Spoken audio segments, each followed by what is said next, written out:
The numbers told the story. They always do. It's one of those idiots who believe in analytics. This is a numbers game with Gill Alexander on VSiN. Hour number 2 of a numbers game at VSiN, the Sports Betting Network, VSiN.com, the VSiN app, Game Plus, iHeartRadio, YouTube TV, all proudly brought to you by BetMGM. However you're taking us in, we appreciate it.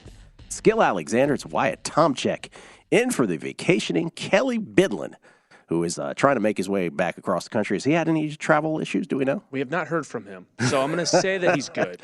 I texted with him. He was like, "Oh yeah, I just saw something in Fort Lauderdale." I was like, "What are you talking about?" So I don't know if he's on his way back or not, but he'll be.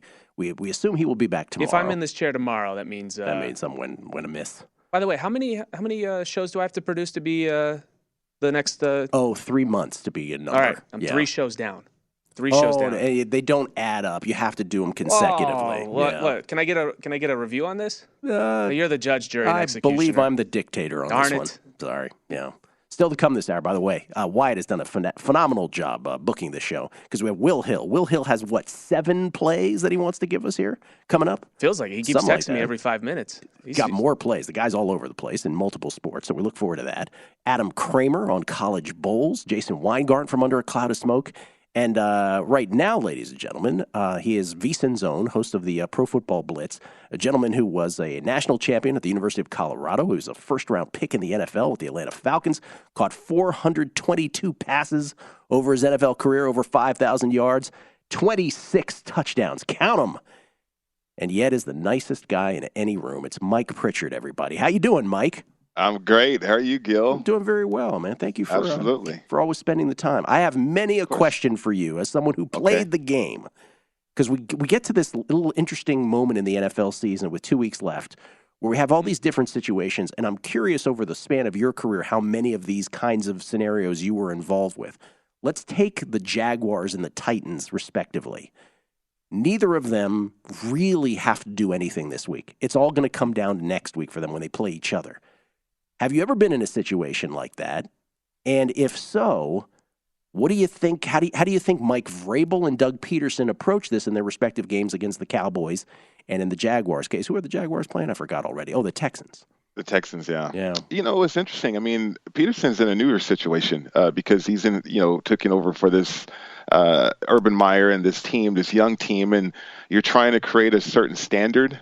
And that's the best way to describe it, Gil, right now is I think if you are not a young coach, but a coach in a new situation with a younger team, you have to make sure they don't slip because a lot of athletes, a lot of younger players, they establish things early on in their career that could possibly happen, but then all of a sudden they slip for whatever reason. And so I don't know if you go into this game timid against Houston. I think if anything, the Jaguars, they've really focused in on what they're doing well right now and run and execute their core plays. I don't know if that means a lot of scoring, but certainly making sure they don't slip from a standard standpoint. Vrabel, I like this challenge for Vrabel because he's got to get Malik Willis ready. Yeah. Right? I mean, if you think about this is a chance, 10 points to catch that because what we've seen of Malik Willis so far has been JV-esque. I mean, it hasn't been varsity at all. And so I would think against the Dallas Cowboys and on a short week, obviously a condensed game plan, but you have to get them ready for that big game. And you're going to have some extra time, too, after this one, after that big game against Dallas, for that big game, getting ready for Jacksonville. So I'm leaning towards that situation and that angle with Malik Willis trying to be ready for that big game at the end of the year. So I like the 10 points here. Yeah, I think you're right. I think both teams have reasons to play it out. And in terms of betting, probably the Jaguars are the one that feels better anyway of the two, just sort of reading between the lines there. The other one is this notion of, must-win situations, which I spoke about with Steve Fezzik on the show yesterday a little bit, which, my buddy Dr. Bob, who's a handicapper, always like, well, Gil, if they're in a must-win situation, it means that they must not be that good. That's his sort of flippant way of saying it. And Fez was great because he was talking about, from a betting standpoint, how, well, there is a motivational thing to it. And so, early in the week, you can probably exploit those lines for the team that has that situation, whereas later in the week, when that gets, sort of bet and sort of pounded by the market, that then the value sort of goes against them. Were you in that situation here with a couple weeks left in the season, any of your NFL seasons with the three teams you played for? And was there a general feeling those weeks? Did you feel extra pressure? Did you feel like because you were in that situation, you weren't actually as good as you wanted to be? Like what was swirling around your head in those moments? Yeah, it's interesting because we played first year we had Coach Holmgren up in Seattle. We played the Jets on the road, and all we had to do was win, and we're in the playoffs. And we ended up losing that game. We actually backdoored into the playoffs and backdoored into winning the division because the Broncos and the Raiders were duking it out. And I believe the Raiders beat Kansas City on a field goal, if I can remember correctly. And so we became the AFC West champions at the time. Actually, was it? Yeah, the AFC West back then. So, I think, I don't know if it was a pressured situation in New York. And the reason why we lost that game, but we did not execute like we should have. We had a great week of practice, and certainly the buildup was there. Hey, you win and you're in the playoffs in that scenario, but we ended up losing. So I think a lot of times the nature of the game, and we see it played out. Like go back to the Patriots and the Raiders, in which Jacoby Myers threw the ball, Stevenson pitched it. Most players are panicky. I guess that's the best way of answering your question. So if players are panicky and they're not as poised, I think you can identify that as bettors, right? The tendency to panic, the tendency to make mistakes, the tendency for penalties or turnovers. If that stuff repeatedly happens, then that's the nature of that football team and that situation. So that's what I would look for. The pressure is going to be there. The buildup is going to be there. It's just a response to all that, I think can give you an angle as a bettor. So let me hone in on one game specifically that involves two teams that are on the outside looking in that situation and ask, who do you trust the most in the Jets-Seahawks games, both of whom are respectively on the outside looking in and must win to have a shot to get into the postseason. The Jets are 2-point favorites on the road with Mike White now as their quarterback. Who do you trust more here? I actually trust the Jets, believe it or not, because if you look at Seattle has regressed. We know that Seattle is searching for answers or searching for direction with all these injuries. Offensively, Lockett or Walker when he was banged up. Geno has regressed too. And so in that scenario, there's hints of panic. There's hints of lack of execution. There's hints of, okay, scratching the head. Okay, how do we make things better? How do we make things right? The Jets, on the other hand, have been steady. They just had this revolving door at quarterback, right? And, the whole Zach Wilson stuff. Like if Mike White doesn't get hurt, I think the Jets are okay. And now the Jets are going to feel like they're okay because White's coming back. And to me, that's going to lift that team up. And so, I've always liked Seattle in the dog situation because I could tease them. But the Jets, I think the Jets are rightly the favorite here with that defense. I think that's going to be bothersome for the Seahawks in this game.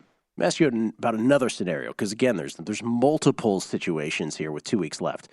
The Bears now all of a sudden a half a game better. Got to always get the words right here, right? A half a game better than the Texans. Currently, the Texans would be on the clock for the NFL draft. So, it's the Bears and the Texans specifically. Right. Teams in that situation, which I don't know if you were on any teams that were quite in that situation. But this notion, because we throw them around, we're like, okay, we're not in the locker room, but we sort of say, hey, if I were the owner and I was the Texans, organization, I would sort of get the word to Lovey. And it's not the players on the field. We understand the players on the field are going to try. But it was sort of like the end of an NBA season when it was a Tankapalooza sort of thing, where it's not the players on the court, but the coaches and the front office can sort of manipulate it in a way where you don't give your team the best shot at winning, so to speak.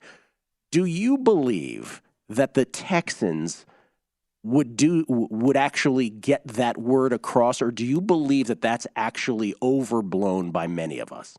Do I believe the Texans would order the code red? Is that what you're asking? Yeah, that is correct. Yes. Yeah, absolutely, 1,000%. Think about that franchise. It's been a garbage franchise for a long time. It really has been. And what they have not had, they obviously had Deshaun Watson, but that didn't end in any positive way. the GM, I mean, the whole culture, ever since McNair has passed, has been a losing one and no direction. And, a lot of times in an organization like that, they need a beacon. They need a quarterback. And there's a few quarterbacks at the top of the list that they can have a choice from. And so do you want a chance of minimizing that? If you go out and win, you're not bettering your football team. You don't get better from an organizational standpoint. So you do what's best for the organization. If you ever hear that quote, Gill, that's a business decision quote. Yes, it is. So absolutely. I mean, the Bears, they don't need a quarterback. We know that. So that was the distinction I was going to make. So the Texans clearly, right, like they've got to pick the quarterback they want. And it is a quarterback heavy draft. But the Bears think they've got their guy, so they're not as focused on that. You don't think that they would be like, well, we still want the number one pick. It's not as big a deal for them. No, not at all. Not at all. I mean, I think if you're Houston, you want to control that situation because people, if you lose the Bears at number one, all of a sudden people can trade up and go get the guy that you want. So if you're Houston, don't blow the opportunity to get the player that you absolutely believe can help your franchise get better. All right, we got 20 seconds, Mike. This is a very personal question from me. You think the Commanders are getting to the postseason, or you think they're out? I think there's a slight hope. Gill, to be honest with you, a slight hope. I read between the lines on that too, yes, Mike. You did. Thank you, Mike. Absolutely. I appreciate it. That was very kind of. See, I told him he's the nicest guy in the room. He couldn't even break my spirit. Mike Pritchard, everybody, from Pro Football Blitz, right here at VSiN, the Sports Betting Network. We'll come back. Will Hill, and when I said he has 7 picks, I wasn't lying. I think it's at least 6. It's 6 or 7 picks. We'll do those next. Adam Kramer on today's bowl games and beyond, and Jason Weingarten. It's a numbers game at VSiN, the Sports Betting Network.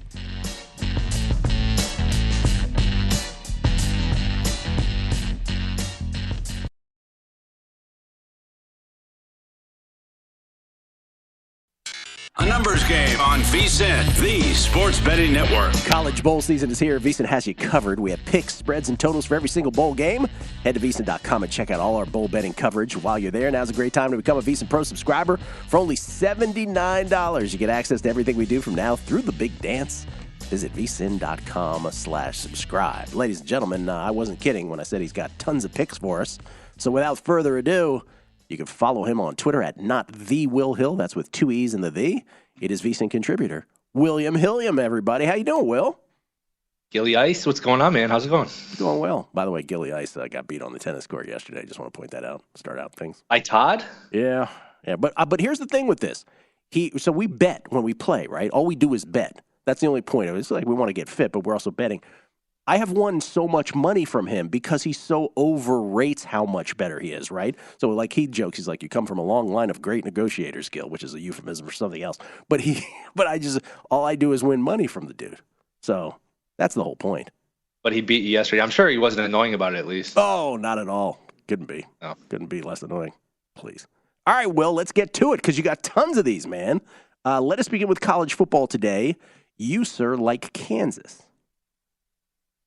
I do. I just think Arkansas was completely rated by the transfer portal. Kansas, this is going to be a big deal for them again. You get in trouble sometimes playing amateur psychologists with these bowls, but Kansas can move the ball. They can score. And as we know, Arkansas lost to Liberty. If you watched Liberty play last week, that speaks for itself. So I will take Kansas here. There's still some threes out there starting to tick down to 2.5. So obviously 3 is much better than 2.5. But I do like Kansas plus the points. I think Kansas beats them. Right, because the uninitiated would be like, Kansas against an SEC team? Are you kidding me? But it's because of the opt-outs that you're making this play.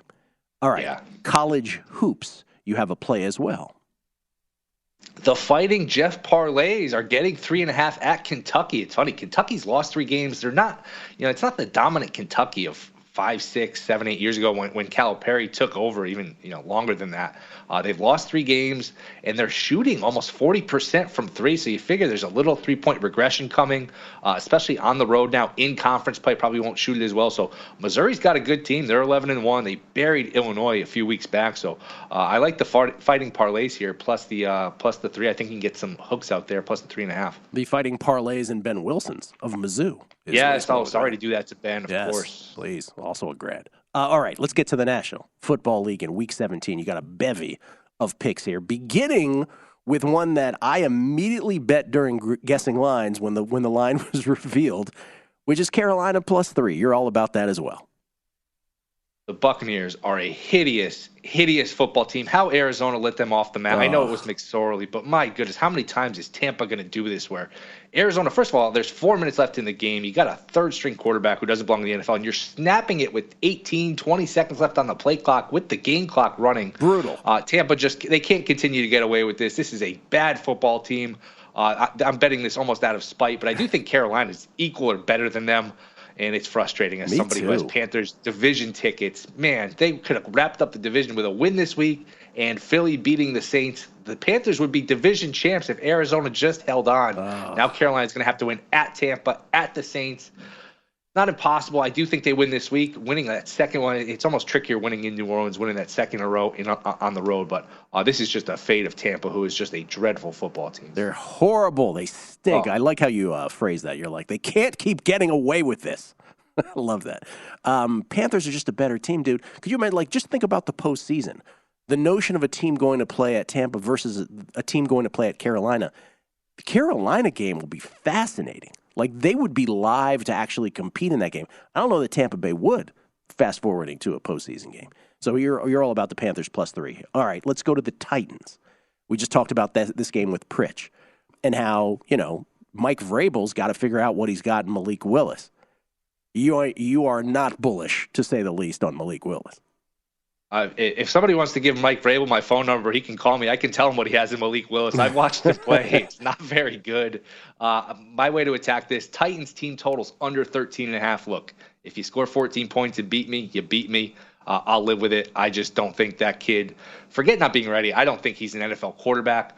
I would actually, and as somebody with Jags division tickets, I'm fearful they go to Josh Dobbs. Not that I know much about Josh Dobbs or if he's the answer or anything, but I know Willis is not the answer. So I'm curious. I have a feeling they roll Josh Dobbs out there at some point tomorrow and maybe play him against the Jaguars because Willis is not the guy, and Henry's probably not going to play tomorrow. So Dallas probably wins this game, wins it comfortably. I know Bosa's pulled away in Defensive Player of the Year, and obviously he's rightfully favored, but this is a kind of game where with this offense, and you could put offense in parentheses in quotation marks for the Titans because it's not much of an offense. If you don't have Henry going and you play Willis, this is a situation where Parsons could get some, pack the stat sheet, whether it's interceptions, forced fumbles, maybe a defensive touchdown, and perhaps get back into this race. We've seen people the last couple weeks of the season, come on strongly in these awards races. Remember, it was Chase last year in Week 17 had a monster game against the Chiefs and went from being a huge underdog to a huge favorite for the year. So I do like the Titans team total under and take a look and see if Dobbs plays tomorrow. It'd be interesting. Team total under 13.5. Oh, that's not a fun bet to live through, but yet going under on the 13 out of the Titans. And by the way, on the Parsons note, from your lips to God, as some would say, because as I had it plus 650 pre-flop, which is not as good of a number as some others had on Parsons. And has ever a bet gone from, oh my God, it's a lock, to just getting crushed in such a small amount of time? But that speaks to what you're saying. It can also reverse in a quick amount of time as well. So we shall see. Let's go to the NFC playoff picture because you have multiple bets that surround this. First of all, the Packers, who need to win, taking on the Vikings. You have a thought on the total here? I like the over. The Vikings are an over team. They are dreadful. It doesn't matter who's playing quarterback for the other team, whether it's Jones, any of these teams just move the ball at will against the Vikings. I mean, the Giants were down 8 late in that game. The crowd's going crazy in Minnesota. They went down the field, got the touchdown, got the 2, and I think 45 seconds. They're giving up over 400 yards per game, and the Vikings can do their part on the other end on offense to keep up and put up points when they fall behind with their passing game. So to me, this is like a 31-24 type of game. I think this game will be into the 50s, so I think you can get it. 48.5, to me, this game's into the 50s, so this is an over. I think the Packers will score their points, and I think Minnesota will be able to keep up to some extent. I do think Green Bay beats them, but to me, this is an over. The Vikings are just an over team. Vikings, it bears repeating because it's such a historical anomaly. 12-3 with a +5 point differential, 11-0 in one-score games. No matter how far ahead they are, the other team will come back. All right, let's go to the Lions. The Lions in the proverbial must-win situation. They're a half game out of the NFC playoff picture. They're taking on the Bears. They're laying 6. Your thoughts here? I don't like laying 6 with a bad defense, but I do like betting teams the week after they got embarrassed. And boy, they got embarrassed against Carolina. They gave up 500 yards against that team. That's a tough one. I do think they'll respond. You could play the Lions. To me, this is a fate of the Bears. The Bears, they traded away guys on defense. That was a bad defense to begin with. They're banged up in the secondary. The Lions at home, I've made this comparison. They're like the Rockies at home in Coors Field, where they're just going to score a ton of points at home. So I think the Lions probably get into the 30s, maybe a Lions team total over 29.5. But I'm okay laying the 6. Again, I don't love laying it with a bad defense, but you're coming off a really bad performance. I think the Lions probably win this game by 10 or so points. So either Lions -6, Lions team total over, probably play a little bit on both. But I do like Detroit here. What could go wrong? What could possibly go wrong? Nothing. All right, I love this last one, as you know. We'll crescendo to this. But now, earlier on the show, what I talked about was, we had a pro tip also on yes-no playoff situations and how when you see the Lions at plus 350, when you see the Packers at plus 175, like the books have done all the math. There are no freebies here. But in the case of the Washington, pardon me, I get so emotional just talking about them. Getting choked up, I know. 91 skins. The Washington football team, the taco holders, they only need to win twice. So there's not really this multi-leg parlay. It's just they got to win this week and they got to win next week. Home against the Browns and home against the Dallas Cowboys, who may not have anything to play for. There are other scenarios where they could lose one of them and still get in, but let's just talk about they just got to win the 2. They are actually somewhat properly priced, and you like them to make the playoffs. Yeah, and I think you're right for the most part, but just to go back to your original point, I think you're giving the books a little too much credit because when Tannehill was ruled out for the season, the Jags were plus 150 to win the division, plus 150 to get in the playoffs for a long time at some of these books. Sometimes these secondary markets don't get hit right away, so you can catch the books with their pants down. Washington was plus 200, I think, Sunday night, Monday morning. Now they've ticked down to plus 180. One shop has them plus 155. Plus 155 is not good enough, but hey, plus 180. You're right on that edge. I just think directionally here, Washington gets the final spot just because this is a winnable matchup, even with Wentz at quarterback. And then you're probably going to get Dallas next week in Washington with Dallas with nothing to play for. So I think Washington has a good path. Again, do the math, see if the money line parlay rollover will be better. But I do think Washington gets the final spot. You know me, Will, always giving the books too much credit. Never at odds with sports books. Not me. No, sir. There's no evidence of that. All right, so that's how many picks? How many did we just go through? College basketball 7, play. 8, all of them. College football play. 5, count them 5, I believe, in the National Football League. That's 7. All right, Will Hill, well done. All right, Will, enjoy. I think I'm on the Kansas play with you as well. Haven't put it in the account yet, but I think it'll be there momentarily. Twitch.tv/GoldBoys Network. Got to get my plug in. GoldBoys Discord, Gilly. Appreciate it. Do it one more time for everybody. Twitch.tv/GoldBoys Network and the GoldBoys Discord. Will Hill, everybody. Thank you, sir. We're coming back. Adam Kramer, his thoughts on the bowl games today and beyond. Numbers Game, VSiN, the Sports Betting Network. A Numbers Game on VSiN, the Sports Betting Network. Become a VSiN Pro subscriber for only $79. Get access to everything we do from now through the big dance. Sign up today. You also receive $20 to buy VSiN Sports Betting hats, shirts, mugs, and other great gear at our online store. Only VSiN Pro subscribers get access to our daily recap of the top plays made by VSiN show hosts and guests, betting splits, and betting reports. It's a limited time offer, though, so sign up and get VSiN Pro access through the end of March Madness at VSiN.com/subscribe. Why did everybody get their swag, their VSiN store swag, or did you Cole Vic it all? Oh, I was supposed to give that out to people? Son of a gun. Son of a gun. Most people have gotten their stuff. They're very, very thankful, by the way. Oh, no, I just want to make sure everybody got it. I appreciate it. It's my thanks to them. Literally the least I could do. VSiN.com/store for everybody. Ladies and gentlemen, the college football bowl season thus far has been, I don't know, how can you put it, janky? That's the word I'll use. Adam Kramer's got thoughts on today's games and beyond. How you doing, Adam? That's a great way to describe anything, but it feels appropriate for the bowl season. It's good to talk to you, man. You too, Adam, of course, at Kegs and Eggs, also Bleacher Report and VSiN, our own VSiN.com, where he writes college football pieces every single week. Let me just start with sort of that. I don't know if I'm being prisoner of the moment to use that phrase, which is, every previous college football bowl season, again, we always do the disclaimers of being amateur psychologists and which teams are going to be motivated for whatever reasons, coaches coming and going. But now we have the transfer portal, and I do get the feeling, like I was telling the story earlier, not the story, but I was talking about yesterday's game where it's like Grayson McCall is transferring, but yet he's still playing. And then somehow he got Coastal Carolina a lead, but got hurt, and then he was questionable. Like everything is more of a super sleuth thing than it is an actual handicap. Have you felt that this first week plus of bowl season has been certainly its own thing, never seen before? Yeah, I think historically betting on bowls has always been difficult because there's been movement even before opt-outs became a thing. But even seeing like Luke Fickell on the sidelines yesterday was really bizarre. So weird. For Wisconsin. And wearing a headset and looking engaged, and they're interviewing him, but he's not. McCall was another one. You had... Coastal Carolina, you had Tim Beck, the coach in waiting, I guess, at Coastal, just kind of hanging out, getting sideline shots. So it's really strange. And it is Wisconsin, Oklahoma State was like the perfect encapsulation of this, right?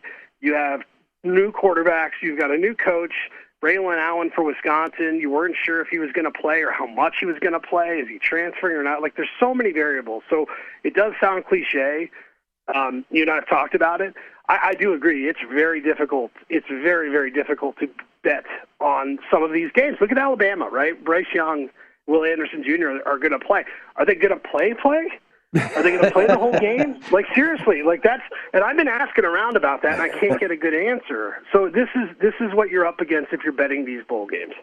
You're going to play, and then they're going to play. You really got to figure it out. Yeah. Okay, before we get to your thoughts on the bowls today and then beyond today, real quick, because this came up in my timeline, and I think you know what I'm talking about. There is a sports book that has installed Shedeur Sanders as the short shot to win the Heisman in 2023. This is madness, right? I couldn't help myself last night on Twitter as I saw this being passed around. Yes, this is madness. Now, he's a really good player, okay? Like, he's a good player. There's some buzz here. I get it. Colorado's doing some really good things. I did some back-of-the-napkin analysis, and I think I'd have him 6th or 7th to win the Heisman in the Pac-12, in the Pac-12 alone, right? So I like that Colorado has some juice. I do agree that the narrative of players plays into this. But Colorado going to go from the worst team in football or one of the worst teams to a team that wins 10 games because it's going to need that more? I don't think so. But I love the enthusiasm. Let's do it. Who cares? Who cares? Late December. We're talking about next year. If we want to go there, go ahead. But my God, don't do that. Don't bet that. Don't even contemplate it. By the way, Wyatt, Adam, just to clarify, says Colorado has some juice. Juice. Just write that down. I want to make sure everybody's clear on that. Okay. It's a joke for some. Let's talk about today. Let's talk about today. There's multiple bowl games again today, beginning at 11 a.m. Pacific, 2 p.m. Eastern. This is Duke in play. It's the Military Bowl, everybody's favorite bowl. Duke taking on UCF. Anecdotally, and again, this is just sort of what you suck in from randomly walking around and listening. Everybody was on Georgia Southern yesterday. It felt like that didn't work out. It feels like everybody's on Duke. Where do you land here with the Blue Devils 3.5-point favorites? I do like UCF in this game. The line has, been a pretty interesting one. It's pretty much stayed true. Duke is a team we probably didn't talk about enough during the regular season, considering what their expectations were. They were like Kansas, but they finished the deal, right? Like they were Kansas, but they didn't fall off. They had a rough stretch during the year. They lost to Kansas, but then won 4 of their last 5 and pretty good against the spread. I think UCF is more explosive. They're a team that obviously had some ups and downs, but I thought the schedule for them was pretty tough, and they endured. I think if we get that UCF offense and the Gus Malzahn, that we hope we're going to get, I think they're going to be too much in this game. But it's a tricky one. This is one I've kind of gone back and forth with the whole time, but I'll be on UCF today. Yeah, and again, disclaimer, because I know we just talked about how janky it was to use that word, so we're going to do our best to sort of pre-flop, give pre-flop thoughts on these, but all of these, and especially this next one, right? Kansas and Arkansas, the Liberty Bowl, which is 2:30 p.m. Pacific, 5:30 Eastern. A lot of absences for Arkansas. You can't take them here. Can you as 2.5-point favorites? Or can you? I'm still taking them. I'm still taking them. I think this line scares me. But I do think over the last couple of years, these two programs have been recruiting different players. This is a theme that I take in the bowl seasons, in games like this, and also even into the playoff, which I'm sure we'll talk about. I still like Arkansas. I still think that offense can move. I think the magic of Kansas season kind of wore off a little bit at the end. I know Arkansas has got a lot of opt-outs and some really good ones. I don't care. I'm still on the Hogs here. I'm not overthinking it. Yeah, I don't hate that thinking either. Like, to me, it's almost like too many people. Oh, Arkansas don't have any players. Yeah, they're still Arkansas, still an SEC school. Yeah. What about the other two games today? Any thoughts on that? Because I do want to get to the playoffs, to the national semis. Oregon, Carolina, Texas Tech, and Ole Miss. I think Oregon's going to win this game by a lot. I don't think North Carolina's that good. I think their quarterback is good. I'm not going to overthink that one. I like Oregon in this spot. I think Bo Nix hopefully will be healthy. And then I like Texas Tech. Ole Miss is another team that's kind of leaking oil down the stretch. Texas Tech, battle-tested. Again, opt-out's a problem on all fronts. I think Texas Tech is one of those teams for me. It was good. They were good to me during the season, whether I was betting on or against. I like them in this spot plus 3.5.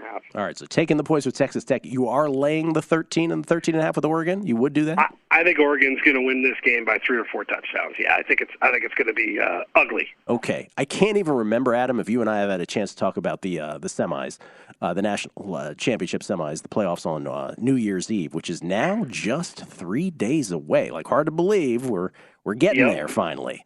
So Michigan, let's start with the first one. Michigan 7.5-point favorites. It's sort of settled in at that number now against TCU. What's the thought? Well, so TCU certainly can win this game. Max Duggan is great. The wideouts for TCU, I think, are a real interesting threat. But again, I'm going to go back to my Arkansas argument versus Kansas. If you look at the recruiting classes for these two teams, Michigan over the last 4 years about 10th in the country. TCU, somewhere in the 40s.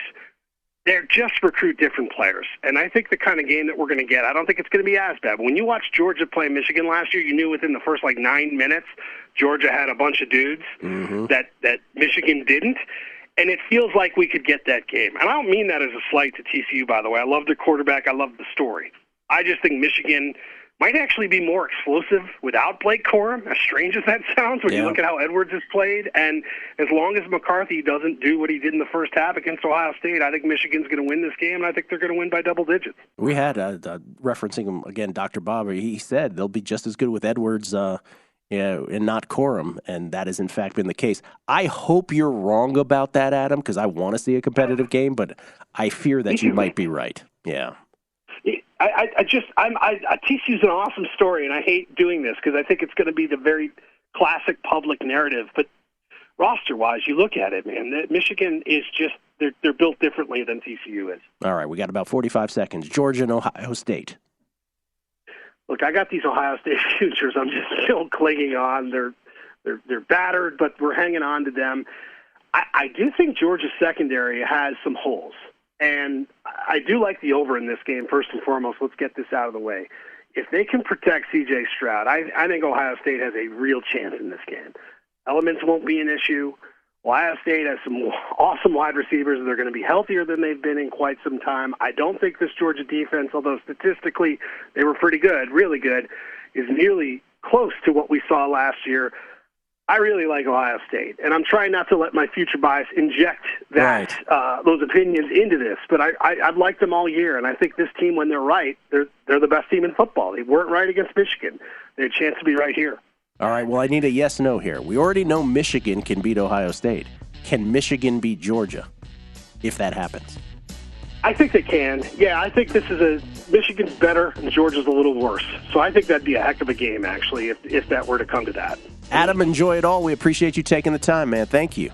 Of course. Thanks, man. Adam Kramer at Kegs and Eggs on the old Twitter machine. Jason Weingarten from Under a Cloud of Smoke. His betting thoughts on the other side. Numbers Game, VSiN, the Sports Betting Network.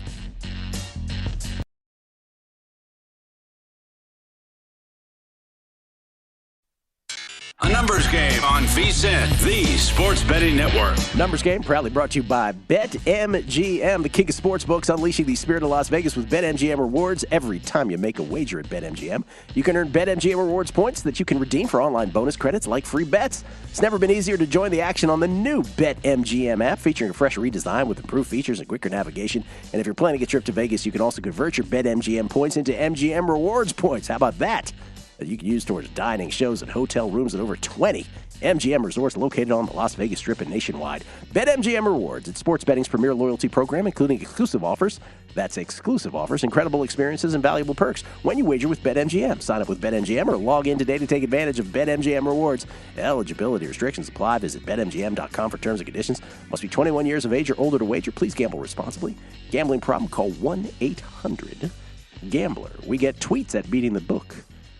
Mr. Saray Jack Gill, second time, long time. I guess that's second time tweeting, he means. Coming to Vegas midweek in March with a first-timer, can you recommend one of these standard shows? Will pay. I know Bill Krakenberger hates those who ask for freebies coming into town. If you don't mind risque language and behavior, Absinthe would be my recommendation. But, it's not for everybody. This is from... It's your hold music. This is from Elvis Toast Patterson. How's Todd Wishnev's cross-country tour going? It's going to end Friday at the South Point, watching Kelly Bidlin hurling eggnog all over the producer studio. Todd is in town playing tennis, and yes, Kelly Bidlin, the eggnog challenge on Friday. Ryan Thompson, McCarthy, talking about Mike McCarthy, will absolutely have the Cowboys lay down in Week 18 to keep the Packers out of the playoffs. Wyatt?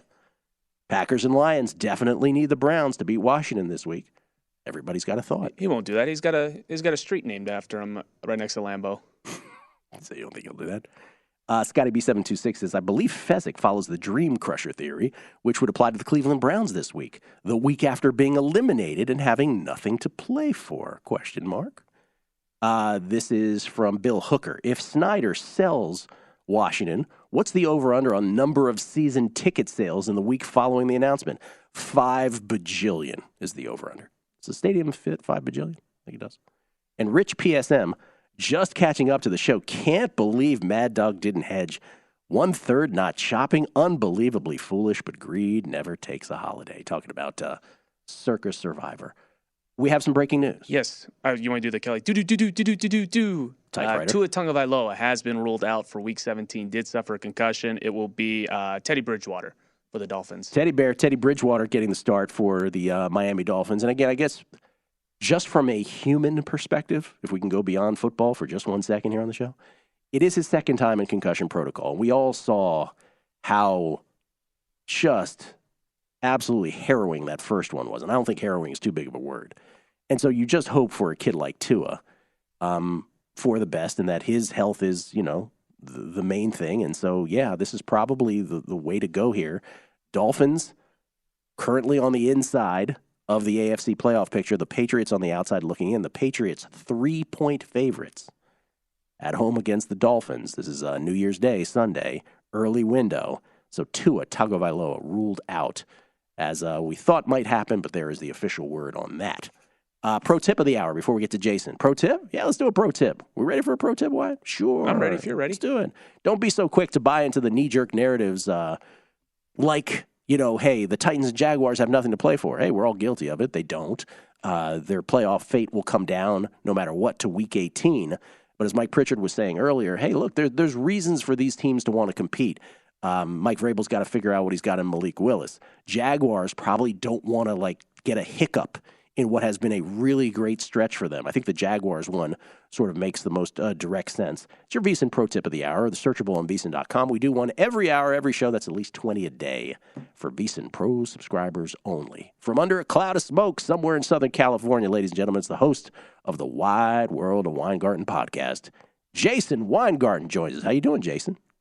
Pretty good. Enjoying the last week between New Year's and Christmas when you don't know what time it is or what day it is, but I think it's Wednesday, right? It is Wednesday. Last I checked. Special numbers game investigation reveals it is Wednesday. Your beard no NFL today. Your beard looks very coiffed, Jason. Did you do a little combing of the beard today? No, not really, but thank you. It is a nice beard. You're very welcome. Looking good.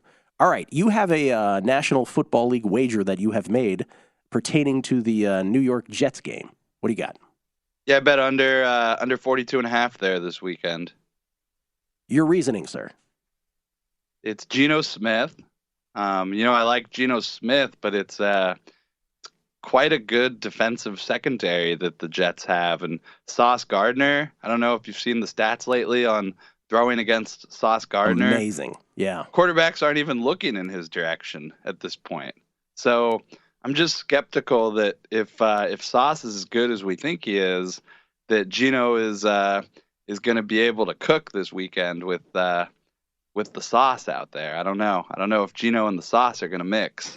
Okay, let's get to, because I know you were actually the first person who made me aware of that executive vote in the National Football League, 26 executives, 15 of whom were GMs, voting anonymously so that they could keep it honest on who they thought would win every award but comeback.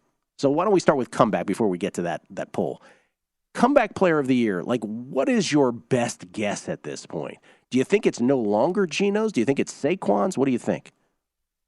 Yeah, I can't really tell you because, I think you correctly pointed out that the Geno narrative is still, strong. Yeah.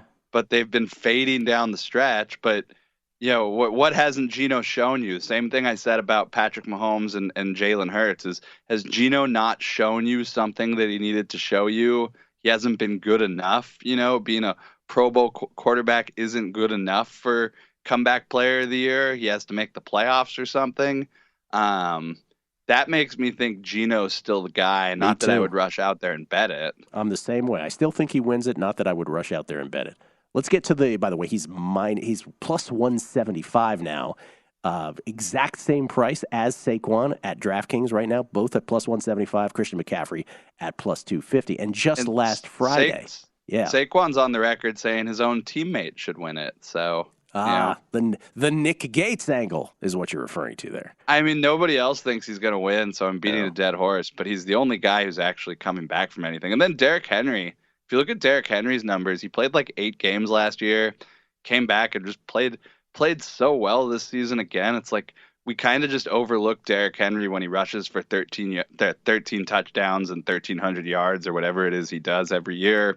And he's actually at career highs in receptions, targets, and receiving yards this year, coming back off an ankle injury. So for me, Derrick Henry should be there, same as McCaffrey and Barkley. And 60-1. I've seen 75 and 100-1 out there. I think those numbers are just as good as anything Barkley's done at 100-1. Biggest revelation of that poll was in Coach of the Year, where if you go by what those GMs and those other front office members were saying, Kyle Shanahan is just a tick behind Nick Sirianni for Coach of the Year. Now, I still believe if the Eagles get to number 1 and they lose 2 or 3 football games, it's going to be Nick Sirianni's. But it was pretty eye-opening.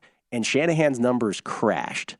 So it's probably not bettable now. Sirianni's minus 175, Shanahan's plus 275. What is your instinct here? Shanahan or Peterson. This isn't the award for winning the most games. It's the award for the most improvement. And I think Shanahan doing what he's doing with the 7th-round quarterback is pretty important. But Doug Peterson, the job he's doing, potentially having the Jaguars win the division his first year as head coach, we should be probably looking at that a little bit more. Trevor Lawrence, how come he's not getting comeback player of the year? What's he coming back from? Playing for Urban Meyer. It's just as valid as whatever Jared Goff's reason is for being there. Comeback is so nebulous. But no love for Brian Daboll from you then by that same logic at 14-1? I mean, he's there, but I just think Doug Peterson and Kyle Shanahan have better cases at this point. For me, if I had a vote, it would probably be Shanahan or Peterson. All right, and then last thing here, because we got a minute left. I brought this up earlier in the week. Brock Purdy could play a grand total of 6 football games. But he's the quarterback, because, again, Kenny Pickett didn't do enough. He's the one quarterback in the mix. They're winning they've won the NFC West. They are stacked. They haven't missed a beat with him at the helm. Mr. Irrelevant. Is 6 games enough for him to win Offensive Rookie of the Year? No, it would be historically unprecedented. The other winners, going back to Roethlisberger and Vince Young and everything, the lowest amount of starts anyone had made had been like 13 starts. Typically, they start 15 or 16 games if you're the winner as a rookie.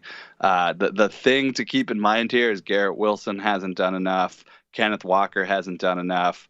Chris Olave has been hurt. I don't know if he's going to play this week. Olave might be my bet at this point if he was healthy. But none of these guys here have done enough to not make Brock Purdy a contender. It would be unprecedented, so I don't think it will happen. That's the thing, right? Like if anyone else had distinguished themselves in a way, then this wouldn't even be a conversation. But he has the path. Like he's doing everything he needs to do to win. It still might not be enough, but it's the path is there. If there's a bet, that's the one. If you think that 6 games is enough. Thank you, Jason. Appreciate it. Thank you. Talk to you later. The Lombardi Line is next. Enjoy from VSiN, the Sports Betting Network.